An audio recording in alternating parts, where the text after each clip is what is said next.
So hi, welcome to Guys Podcast. I'm Shane. I'm Glory. Throwback Tuesday on a goddamn Throwback Whatever Tuesday recorded on a Tuesday, posted on a Monday. Keep it going, honestly. Yeah, I man. genuinely, this is like my favorite part of the reviews, where it's just kind of like, fuck, what day is it? it's so good, and it's real every single time. Yeah. It's We're great. not making it up. We're not making it up. At this point, Authentic. I'm only doing it apparently so Glory knows what day of the week it is. If I'm not telling her, she's just showing up for shit. There's just reminders on her phone. It's on my calendar. Yeah. It's great. I love it. That's great. Well, this week we're chatting about Motionless and White and their 2017 record Graveyard Shift. We're officially over the halfway point in their discography. Reincarnate pushed us to just about the halfway point. There's an even amount of records in the discography right now, hopefully not for long. So we're keeping the train moving over here. Big fan of this album. Massive fan. I was listening through it and I was like, damn, I shouldn't have said Infamous and Reincarnate are my two favorites, because now I don't know. Now I have no idea. I'm so fucking lost, man. This is probably exactly where am I, dude? Yeah, this is probably exactly how you felt with Don Brokaw. I'm just like, man, I don't know. I keep pigeonholing myself by saying, no, that one's my favorite. It's genuinely tough when you're listening to everything back to back and you're like, fuck, I said that in the last interview, but I really mean it this time. I really mean it this time. But it's just gonna keep happening, man.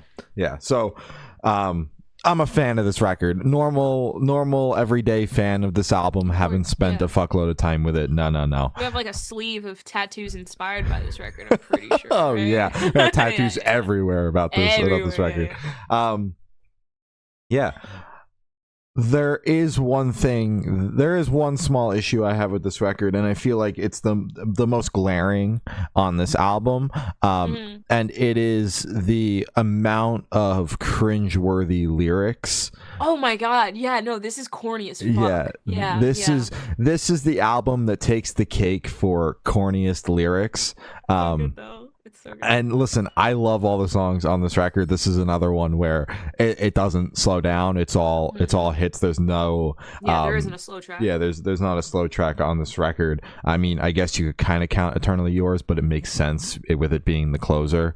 And it's also, even then, it's not like a slow track because it still has a build up. Yeah, and it's still like anthemic and a breakdown. So it's like, would that even count as the slow song? It's the slowest thing we get to a slow song on the record. But yeah, the lyrical content on this record, corny as hell.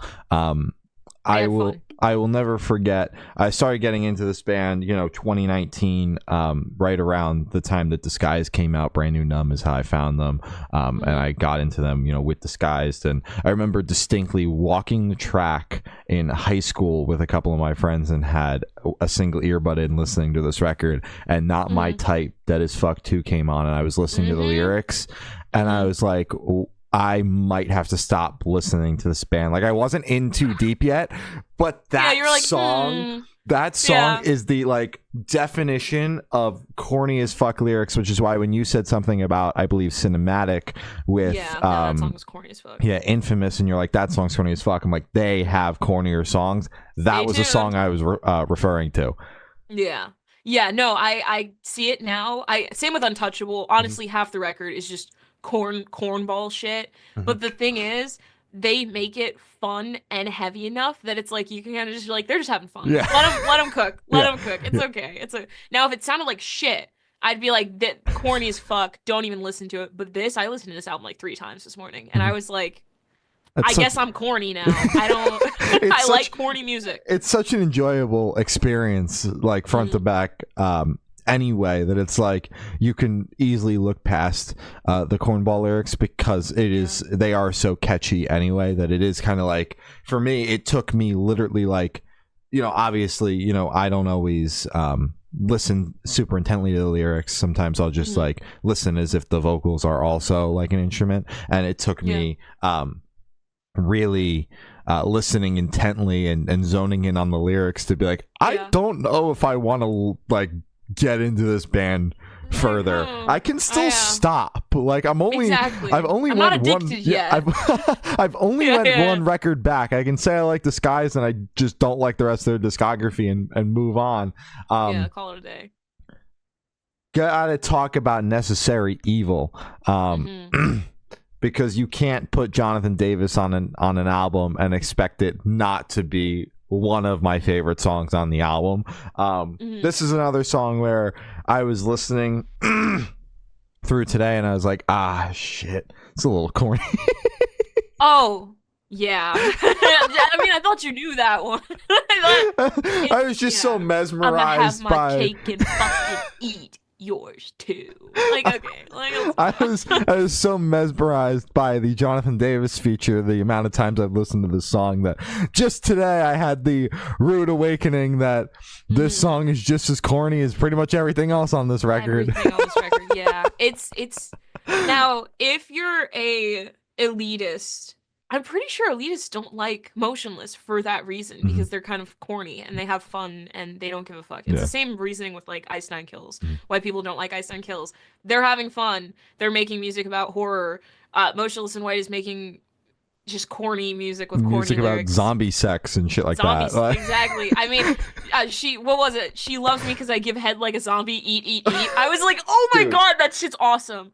And then they played it. And then they played it live this past week at the Reincarnate shows. And I was like, God damn it! Of all of the songs off this record they could play, I'm like, that one. That's what you chose.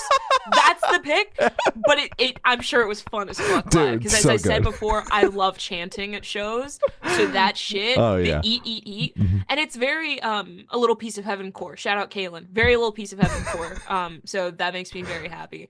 So I'm gonna get my points out of the way because I love this record a lot. This is my favorite, I'm pretty sure, my favorite Motionless record. When this first came out, I remember getting a lot of, I didn't have Spotify Premium back then, so you remember those ads that you would get? That's how I found like, the pop-ups? That's how I found out about them in 2019.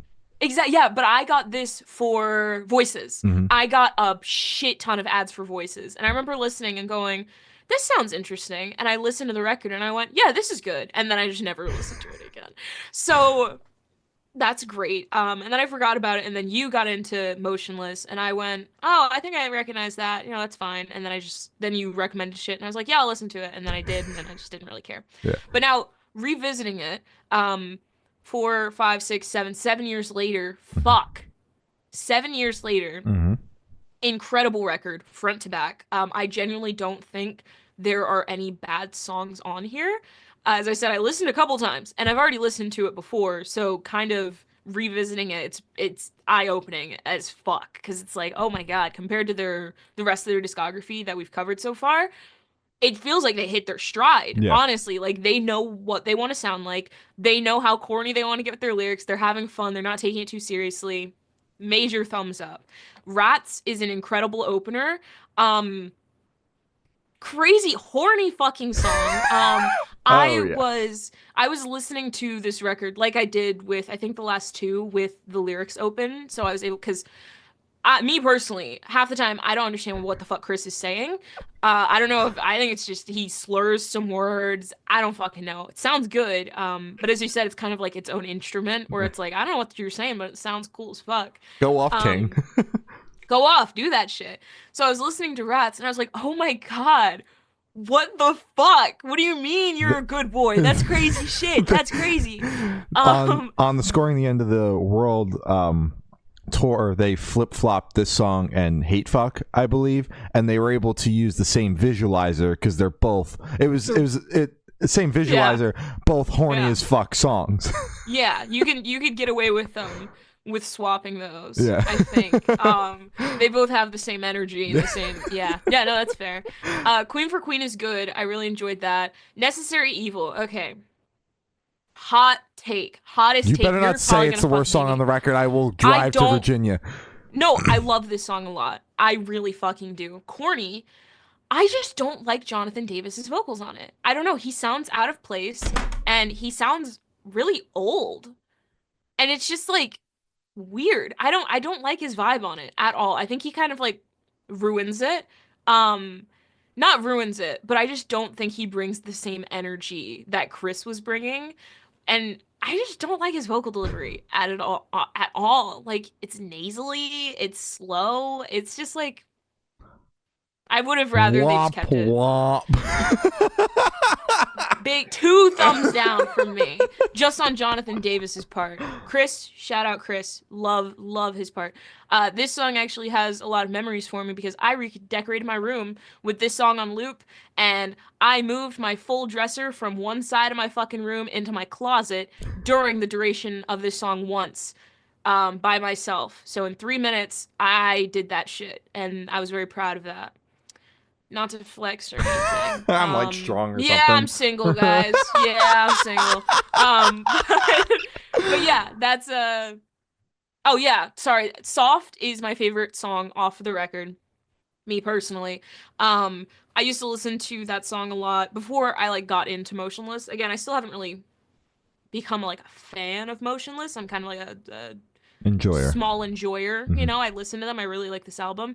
I used to play this song when I was a lifeguard, if anyone remembers that era. Um, and I would play it when I was cleaning the pool. And I remember thinking when I was younger, like, oh my God, this shit makes me look so fucking cool. Yeah, like I so look like cool. I look Badass. like a fucking badass because this guy's talking about fucking people's faces with switchblades. Like that's fucking awesome. Untouchable, corny as fuck. Not my type, dead as fuck too. Incredible song. Corny, but I love it. We need more songs like this where it's kind of like, guys, I'm joking, but like, am I? Who knows? The Ladder's fine. Voices is a classic. I mean, I don't have any. It's their biggest song ever. I'm pretty sure. Loud, fuck it, great. 570, great. I'm pretty sure they played that 570 on the Trinity tour or like at a festival. I've seen it live. I know I've seen it live. Yeah. Hourglass is great, and then Eternally Yours is in fucking incredible. I've always loved. It has that satisfying thing that bands do where it ends with kind of like an acoustic sad version of it, where they just strip it all down completely. I love when bands do that shit. Because it makes the song sound fucking pathetic and just like open and just like I'm sad and I'm yours and please, and I love it so much. Great album, really big fan of this record. Like this is the one for me. Yeah. Fuck yeah. Yeah, I didn't I didn't know that you were that you had heard this record beforehand. I'm sure I had thrown songs at you during my time of really getting into it, but I didn't know that you had found them in a similar fashion that I found them just 2 years earlier. So maybe I'm just a bigger Motionless fan than you. I don't know. I'm gonna come over there and get you. Nuh-uh. Nuh-uh. Yeah, I really enjoy this album. I think that Rats as the opener, like you said, is a fantastic opener. Eternally Yours is a fantastic closer. I also Reincarnate was the record where you kind of started to see the vision of where they were heading, but this is full blown like where the band is kind of at. Now they've figured out the sound and what they're going for and how palatable but also weird and experimental they want to be. It's got that nice balance that you kind of see throughout the rest of the records going forward. My favorites off the album, Necessary Evil. I wholeheartedly disagree with you. I think that Jonathan Davis is a great addition to like poetry. great addition to the track. That might just be because I'm a massive Korn fan, but I do think that he's a great addition, and what a crazy ass feature. It's a great feature to have. it's huge for them. Yeah. Especially at the time. So yeah, that was. I'm a big fan of that one. The Ladder has become a recent favorite of mine. I've obviously always enjoyed the song as I've enjoyed this entire record, but this has been a song that's been stuck in my head a lot recently. it's just so catchy, and the breakdown in particular, and the vocals over the breakdown are so satisfying to me.